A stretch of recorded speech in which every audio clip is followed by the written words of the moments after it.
Zəfər günümüzü qeyd elədik, ardınca da bayraq günümüzü qeyd elədik. Təsəvvür eləyin, bayram havası o qədər rəngli idi ki, Türkiyəli xüsusi təyinatlılar sualtı təbrik elədi bizi.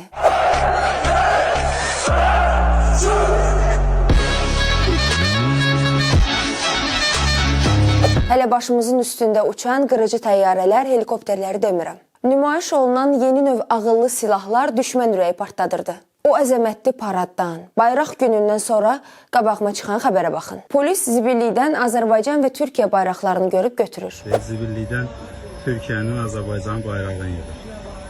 Bu da bizim gözəl və namuslu qeyrətli polisimiz.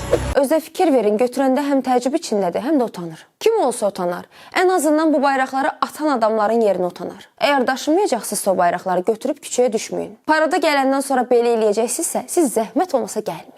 O paradda gördüyünüz adamlar, o müharibədə canını qoyan igidlər bu bayrağa görə döyüşüb. Siz deyəsən bunun mahiyyətini başa düşməmisiniz hələ. Yoxsa vətənimizin 3 rəngli bayrağını zibilliyə atmazdınız. Vətən hamımızın anasıdır, amma bəziləri heç də bu vətənin övladı deyil.